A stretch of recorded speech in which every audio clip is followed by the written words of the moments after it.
Manual del Perfecto Ateo, un libro escrito por Eduardo del Río, mejor conocido como Rius. Según los filólogos, la palabra ateo viene del griego, que significa sin Dios, o mejor dicho, el que niega la existencia de Dios. Es decir, llevamos quién sabe cuántos millones de años hablando de Dios sin que nadie lo haya visto. Inútilmente, nadie sabe nada de nada. ¿Y cómo es posible si todo el mundo habla de Dios? En la actualidad, hay más de 200 dioses, que según su respectiva religión, cada uno es el bueno, es decir, el único Dios. ¿Y cuál es el Dios verdadero? Partamos por conocer al Dios más antiguo que el mundo tiene, ¿el Sol? Váyase a hacer gárgaras de ácido muriático. El culto al Sol y a la Luna fue el primero entre casi todos los pueblos de la remotísima antigüedad. Druidas, chinos, aztecas, egipcios, japoneses, malayos, persas, hindús, asirios. Pero no solo la Luna y el Sol eran misterio para los primitivos, también lo era la vida misma, el nacimiento, los animales, los árboles, el aire, el fuego, los ríos, la muerte. ¿Y los muertos? ¿Qué poder misterioso se los llevaba y a dónde? No teniendo respuestas, el hombre inventó poderes sobrenaturales a todo cuanto lo rodeaba. El aire, las aguas, las piedras, los animales, los bosques, el fuego, la lluvia, y empezaron a nacer los dioses. El hombre antiguo desarrolló la creencia en lo sobrenatural para explicarse cómo funcionaban las cosas que no entendían. El hombre se convirtió así en un creador de dioses. Hace 30.000 años el hombre hizo sus primeros dioses en figuras que representaban a mujeres embarazadas. La invención del Dios único la hicieron unos listísimos hebreos 1400 años antes de Cristo. Cada pueblo inventó sus dioses, con todo y sus propiedades. Por ejemplo, los egipcios, que lograron una docena de dioses mayores llenos de virtudes. Dios, creador del hombre, con la creación de los dioses, personas un poco más listas que las demás, se aprovecharon de esa situación. El sacerdote, es decir, el mago, se atribuye y se inventa una representación de los dioses. Gracias a esos poderes logra comunicarse con los dioses y servir de enlace, vocero y receptor de sus deseos. El dios quiere que le levanten un templo sobre el cerro. Debemos tener contentos a los dioses para que nos traten bien. Hay que regalarles lo mejor que tengamos para que manden la lluvia. Los dioses no quieren que seamos ricos. Sacrifiquemos en su honor el oro. Dudar de Dios es un pecado contra Dios, que puede enojarse y castigarnos. El hombre fue y sigue siendo ignorante. Los dioses son los que manejan todo. El sol, la luna, las estrellas, la lluvia, los volcanes, los mares, las plantas, los animales y los hombres. Si estos no se portan bien con ellos, los dioses se enojan. Y si se enojan, nos mandan plagas, terremotos, pestes, inundaciones y muerte. Pero si los tenemos contentos, nos darán mucho que comer y que beber. Y si obedecemos sus leyes, nos alojarán en su hotel en la otra vida. Esta fue la primera ideología de una religión y la que se sigue practicando entre la gente aún ignorante. Y lo más increíble de todas esas cosas es que sigan siendo creíbles. Es que el hombre necesita creer, la fe es lo que lo sostiene. Más bien lo que pasa es que algunos hombres necesitan que otros crean para seguirlos explotando.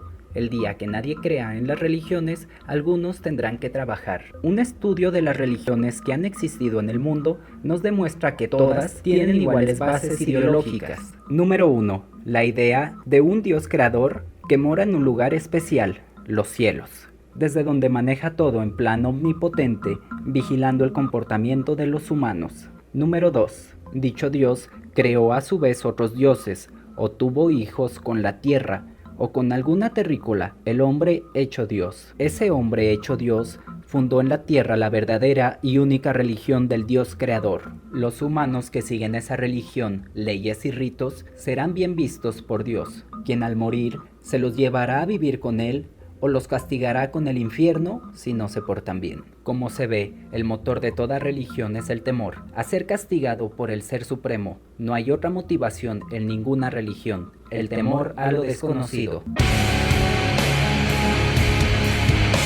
Para tener contentos a los supremos poderes, hay que respetar sus leyes, seguir sus mandatos y practicar sus ritos y ceremonias. Cada dios dictó sus leyes a sus corresponsales en la tierra, leyes distintas para cada religión, problemas de traducción o desconocimiento divino de las diferentes religiones, o la mala interpretación de sus corresponsales. Digno también de analizarse es el hecho que Dios no ha vuelto a comunicarse con nadie desde hace más de 2000 años. Es el caso que los dioses, por medios y formas no muy claros, inspiraron a diversas gentes para que transmitieran a los demás mortales sus deseos, pero lo más curioso es que nunca se dirigió a los pobres, y siempre a miembros de las clases dominantes. ¿Contamos con alguna prueba del origen divino de alguno de los libros sagrados? No, solo la palabra de los magos, brujos, sacerdotes, ministros, pastores, monjes, lamas o como quieran llamarlos. ¿Basta o no basta con tan contundente prueba? Sinceramente no, de modo y manera que seguimos adelante con la búsqueda de pruebas a favor de la pretendida divinidad de los librotes santos, incluida la Biblia. La creencia en lo que dice la Biblia fue impuesta a sangre y fuego en casi todo el mundo. La Inquisición, la conquista de América, la colonización de Asia y África, las cruzadas, la toma de China y Japón por los misioneros, las cruzadas jesuitas, las guerras contra los infieles. En toda la historia de la humanidad, los dioses del pueblo conquistado han pasado a la categoría de dioses falsos, y su religión, sus libros sagrados, sus ritos prohibidos y destruidos. La historia la escriben los vencedores, dicen por ahí. ¿Qué es lo que ha hecho auténtico al Dios de los hebreos sobre todos los demás dioses? En base a que se afirma que la verdad solo está en la Biblia, que los demás libros sagrados son solo leyendas. ¿Qué es la Biblia? Sagrada Escritura o colección de los libros sagrados escritos bajo la inspiración del Espíritu Santo. La Biblia, pues, no es un solo libro, sino que una antología de libros. 71 exactamente, que fueron escogidos por la Iglesia Católica como auténticos en 1563 bajo el Concilio de Trento. En los libros escritos antes de Cristo, es decir, el Antiguo Testamento, no se hace mención del Espíritu Santo. Dios solo se le aparecía a los judíos. Se ha también demostrado que muchos de los libros que forman la Biblia son únicamente copias de otros libros egipcios, babilónicos, griegos, sumerios, reescritos en hebreo, libros que son considerados como leyendas mitológicas. La Biblia existió hasta el siglo IV después de Cristo y se le llamó Vulgata. Hacernos creer que un libro tan mal escrito, con tantos errores de tipo histórico, científico, filosófico, tan lleno de contradicciones, falsedades y aberraciones, sea la palabra sagrada, el libro inspirado por un Dios sabio y todopoderoso. Es que fue escrito hace mucho tiempo, la gente no era tan sabia, las ciencias estaban en pañales, ¿y que no Dios lo sabe todo? Si es un libro inspirado por Dios, debería de ser perfecto.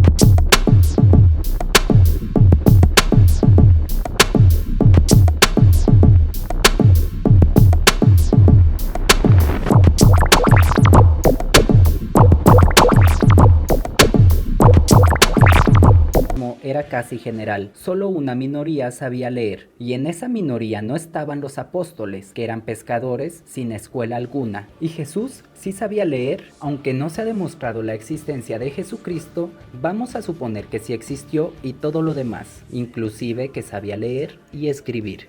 No tiene lógica alguna que un Dios sabio, todopoderoso y creador de todo para hacerse oír por el hombre al que creó, mande a la tierra a su Hijo único, Jesús, lo esconda en una ranchería, lo haga ser escuchado por unos cuantos que lo toman por loco, que no deje ningún escrito y que finalmente lo haga asesinar por otros hombres por él creados. ¿No estaba enterado el Dios todopoderoso de la clase de gente que vivía en la tierra? Curiosísimo, nadie puede saber qué piensa Dios, porque entonces se atreven a decir y asegurar que Dios hizo concebir a su Hijo de una virgen, que lo mandó a predicar sus deseos y que dejó que lo mataran para salvarnos a todos y etcétera. ¿Y de qué nos salvó? Si se puede saber. Sigamos pues con los evangelios. El más antiguo que se conoce es el llamado de San Marcos. Fue escrito unos 80 años después de Cristo, con base, dicen en pláticas, que ese señor que no conoció a Jesús tuvo con San Pedro.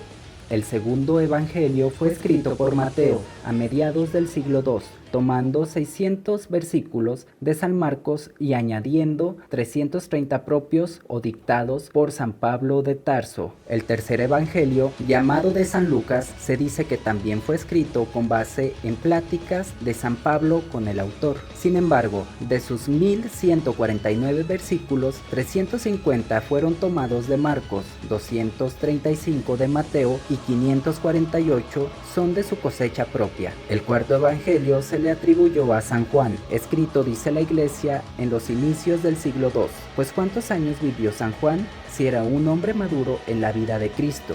De ninguno de estos 4 evangelios existe manuscrito alguno, de modo que las versiones hoy conocidas de ellos datan de las versiones que se aprobaron en el famosísimo Concilio de Trento en 1563, cuando San Jerónimo depuró los cientos de evangelios existentes y unificó las versiones. Con otra poderosísima razón, para difundir su doctrina, los evangelistas tenían sobre todo la necesidad de demostrar que Jesús era el verdadero Mesías que esperaban y esperan los judíos. Tenían que adaptar a Jesús como Mesías, hijo de Jehová. Para ello inventaron la resurrección de Cristo y se ocuparon de reconstruir al revés la biografía del Hijo de Dios, remontando de la resurrección al nacimiento y llenando el hueco con referencias y anécdotas que se ajustan lo más posible a las profecías bíblicas que anunciaban la venida del Mesías. Una prueba de ello es lo relativo al nacimiento de Jesús, dónde y cuándo nació. Resumiendo, la realidad es que, basándose en el Antiguo Testamento y sus profecías, algunos judíos exiliados en Roma escribieron el Nuevo Testamento para presentar a Jesús como el Mesías, fundador de la nueva religión a seguir, el cristianismo. El descubrimiento de los rollos del Mar Muerto ha sacado a la luz la existencia de una secta judía, los esenios, que se alzaron contra Roma y cuyo jefe, cuyas palabras tienen gran semejanza con las prédicas de Cristo, fue martirizado y crucificado. Los romanos crucificaban a los reos de subversión. ¿Qué es la fe? La fe es la confianza en lo dicho o hecho por otros. Traducido, la fe es la ignorancia de la realidad. He aquí algunas de las pruebas de la existencia de Dios. Número 1. En la existencia del universo. Número 2. En el movimiento, orden y vida de los seres creados.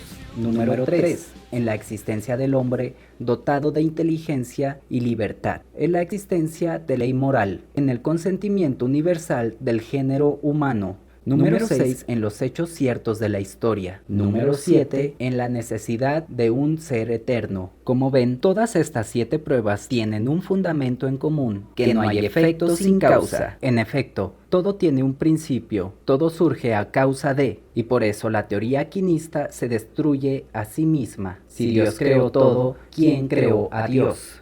Para callar los argumentos, la Iglesia decidió entonces otorgarle a Dios la eternidad. Dios no tiene principio ni fin, y al que no crea, le quemamos la cabeza con todo y el cuerpo.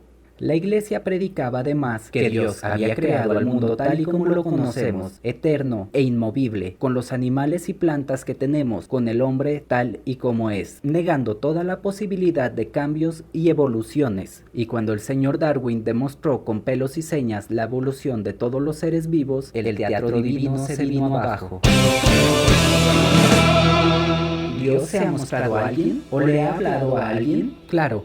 Se le apareció a don Adán y a Eva, a Moisés, a los profetas, a los reyes y a quién sabe cuántos más, tal como lo dice la Biblia. Y aparte de la Biblia, ¿hay alguna otra prueba? No, señor, pero con la Biblia es más que suficiente. Hombre, ¿qué tan sencillo sería para Dios mostrarse una vez en público para demostrarnos su existencia o en televisión? Pero no, Dios nunca se va a presentar en público. ¿Por qué no? Por una sencillísima razón, porque Dios no existe. Por ejemplo, ¿cómo demostrar la existencia de un Dios todo bondad que actúa como defensor de la justicia y el derecho y la equidad? ¿Hay justicia, equidad y bondad en el mundo? Si aún le quedan dudas, contéstese estas preguntas. Si Dios es tan bueno como lo proclaman los curas, ¿qué razones existen para temerle? Si se encuentra en todas partes, ¿para qué diablos edificar iglesias? Si Dios quiere que se le conozca y se le ame, ¿por qué no se da a conocer? Si sabe todo, ¿para qué entonces fastidiarlo con tantas oraciones? Y si es justo, ¿por qué castiga a los hombres creados por él mismo, llenos de debilidad? Si los hombres no hacen el bien más que por una gracia particular de Dios, ¿qué razón tienen para recompensarlos? Si es todopoderoso, ¿cómo permite la blasfemia? Si es inconcebible, ¿por qué ocuparnos de Él entonces? Si dictó sus leyes, ¿por qué permite que las violen en primer lugar sus ministros? Si es infinitamente sabio, ¿por qué permite que sus ministros sean tan ignorantes?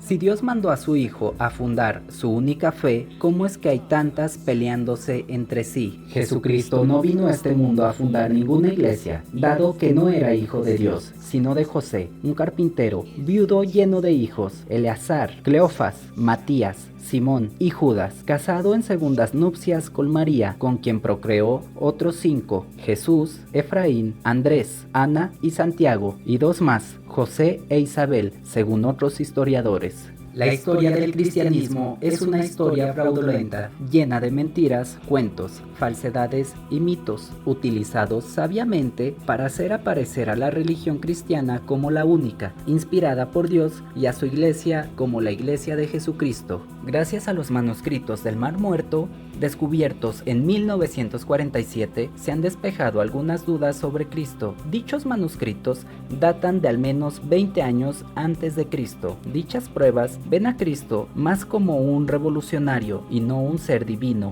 La llegada del cristianismo como religión oficial del Estado, en este caso del Imperio Romano, acabó con la tolerancia a quienes creían en otros dioses o no creían en ninguno. Por siglos y siglos, la Iglesia obligó a la gente a creer en sus doctrinas, bajo pena de muerte y de pilón, infierno en la otra vida. Quien se atrevía a dudar de las enseñanzas del Papa, se las tenía que ver con la Santísima Inquisición. Y no olvidar que la Iglesia Católica fue la madre inventora del antisemitismo, siendo Hitler solo un modesto discípulo seguidor de las enseñanzas de Roma. ¿Quién mató más judíos, la Iglesia Católica o Hitler? Y no olvidar que las iglesias apoyaron oficialmente a Hitler en su campaña de exterminio de judíos y rojos. ¿Se ha puesto a pensar que si Dios existiera, no habría falta de probar su existencia? Si precisamente lo que impide que el mundo mejore, que la humanidad avance, es la religión. ¿O no es acaso la religión, cualquier religión, la que se opone al avance de la ciencia, al justo reparto de la riqueza, a la educación libre, a la liberación de la mujer,